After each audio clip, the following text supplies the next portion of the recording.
मनाची, आपल्या शरीराची, आपल्या परिसराची स्वच्छता ठेवणं हीच खरी ईश्वर सेवा. दोस्तानो, उवा किंवा जू इन हिंदी किंवा लाईस इन इंग्लिश हा एक विंगलेस पॅरासायटिक इन्सेक्ट कॅटेगरीत मोडणारा जीव आहे. त्याला पंख नसल्याने उडता येत नाही. तो दुसऱ्याच्या जीवावर जगणारा आहे आणि असा इन्सेक्ट अख्ख्या दुनियेला, अख्ख्या दुनियेला, अगदी गरिबांकडे, श्रीमंतांकडे, प्रगल्भ देशात, मागासलेल्या देशात, सगळ्या ठिकाणी आढळून येणारा प्राणी आहे. अख्ख्या दुनियेभर तो सर्व देशात पसरला आहे आणि खास करून लहान मुलांच्या डोक्यामध्ये, केसात हा प्राणी आढळून येतो.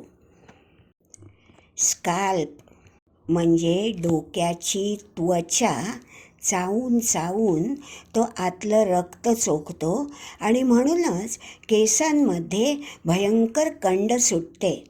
केसात उवा झालेली माणसं या खाजवण्यामुळे पटकन ओळखून येतात. समाजात त्यांना दूर दूर ठेवलं जातं आणि म्हणून त्यांच्यामध्ये एक प्रकारचा इन्फिरियॉरिटी कॉम्प्लेक्ससुद्धा वाढतो. म्हणजे न्यूनगंडाची उपजता ह्या लाईसमुळे किंवा उवांमुळेही होऊ शकते. उवांना पंख नाहीत, त्यांना जंप मारता येत नाहीत आणि त्या मानवीय रक्ताशिवाय 2 दिवसाच्या वर जगूही शकत नाहीत. मग त्यांचा प्रसार होतो तरी कसा? हे बघण्यासाठी त्यांचं जीवनचक्र आपल्याला बघायला हवं. मोठ्या झालेल्या मादा उवा या अंडी घालतात केसातच, ज्यांना निट्स म्हणून संबोधलं जातं. ही जी अंडी असतात ना, ती अंडी घालतानाच त्याच्याबरोबर एक अतिशय चिकट पदार्थ मादा उवा निर्माण करते आणि ह्या चिकट पदार्थामुळे केसांच्या मुळांना ही अंडी अगदी चिपकून जातात. तुम्ही आंघोळ करा किंवा शॅम्पू वापरा तरीही ही अंडी काही केसातून नाहीशी होत नाहीत. या अंडीतून छोटा जीव बाहेर पडतो. 7-8 दिवसानंतर जी छोटी ऊव असते, मग ते आपल्या डोक्याच्या त्वचेतून रक्त चुफून चुफून मोठी होत जाते आणि एक सशक्त मादा उवा बनून पुन्हा अंडी घालते. म्हणजेच दुसरी उवांची फौज आपल्यावर अटॅक करायला 7-8 दिवसाचा टाईम पुरेसा होतो. जीवनचक्र 7-8 दिवसात पुरे होते.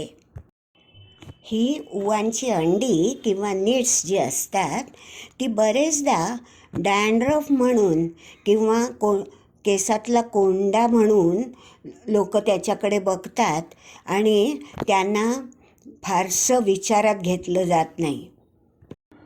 उवांचा प्रसार मुख्यतः होतो डोक्याला डोकं लागल्याने.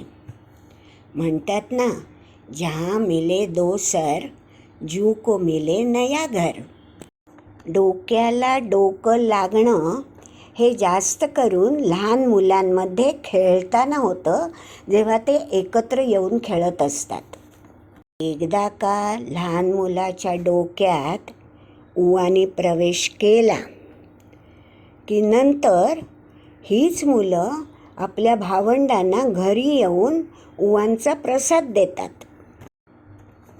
आणि मग काय, जितकी तुमची क्लोज फॅमिली, प्रेमळ फॅमिली, एकमेकांना येता जाता जवळ घेऊन मिठ्या मारणारी फॅमिली असेल तर मग उवांचा प्रसार व्हायला कोणती अडचण? हो, एवढंच नाही, जर तुम्ही एकमेकांचे पिलोज किंवा पिलो कव्हर्स किंवा ब्लँकेट्स हे वापरत असाल किंवा ह्यांचं स्टोरेज एका जागी करत असाल तरीसुद्धा उवांचा प्रसार होऊ शकतो. कारण उवा मानवी रक्ताशिवाय 2 दिवस जगू शकतायत. तेव्हा दोस्तांनो, आता तुमच्या लक्षात आलंच असेल की उवा संपूर्ण नायनाट त्यांचा करायचा असेल तर अख्खी फॅमिली एका वेळी ट्रीट करायला हवी. तुम्ही फक्त मुलांवर उपचार करत बसलात ना तर फसलात समजा. तेव्हा दोस्तांनो, आत्तापर्यंत आपण बघितलं की लहान मुलांनी आणलेली एक ऊसुद्धा पुऱ्या फॅमिलीभर आपला प्रसार कसा करू शकते, खरं की नाही? पण असा प्रसार फक्त फॅमिलीपुरता मर्यादित असताना तरीसुद्धा ठीक होतं हो. त्याच्यावर उपचार पटापटा करता आले असते.